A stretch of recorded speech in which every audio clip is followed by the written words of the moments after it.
Well, the hardest point was as we were heading into the 2020 elections.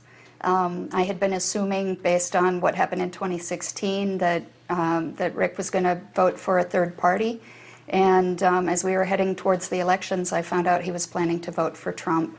And I just felt like the earth was opening up under my feet, because it confused me and really made me question whether I understood where he was coming from at all. So it wasn't just politics, it was personal. Rick, did you get that? Yeah, it actually didn't feel personal. She hung on to, she kept talking about, I'm a person of integrity, I'm an honest person, I'm sincere in my beliefs, I'm thoughtful, I do my research, and so given all that, and given how she saw things differently, she just couldn't understand how I was making that choice.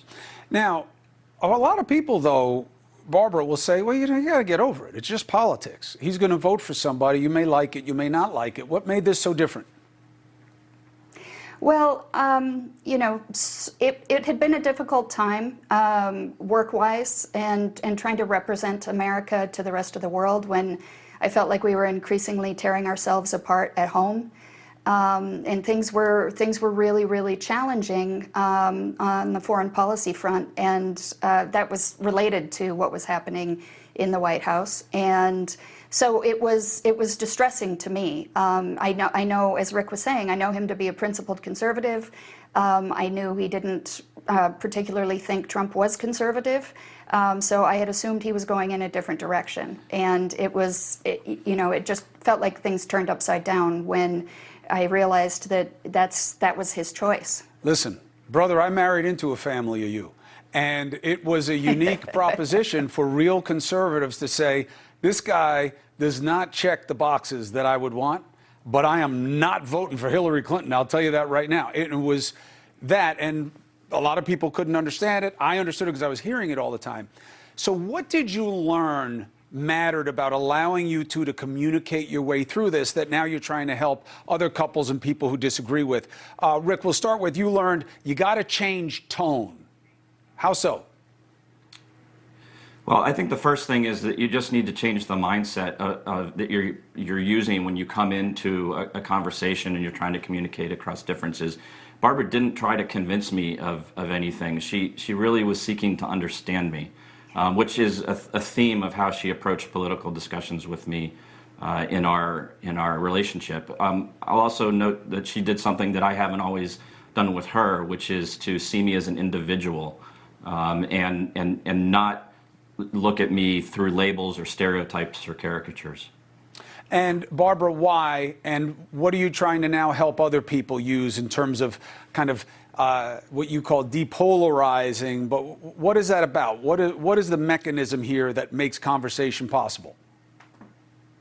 Well, as Rick was saying, you know, focusing on trying to understand and not win an argument is key.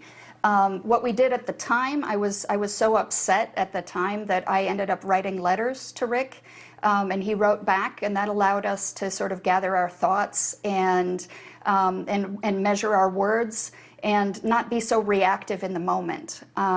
So I could digest what he was saying and think about it, and it really made me think about how the Democratic rhetoric appears to people on the other side.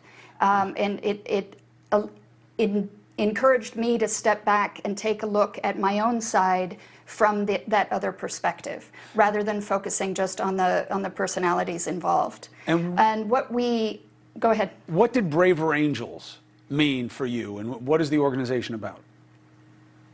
So after the election, we had decided that when we retired, we wanted to do something to work on these things, and we found Braver Angels. It is a nationwide grassroots organization. We're in all 50 states.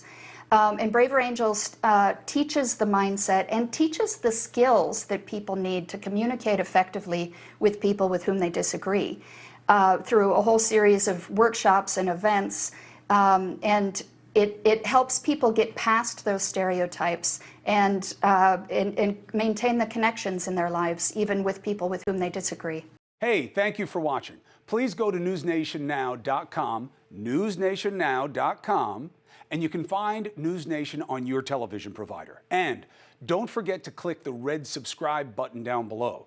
Then you will get more of NewsNation's fact-driven coverage.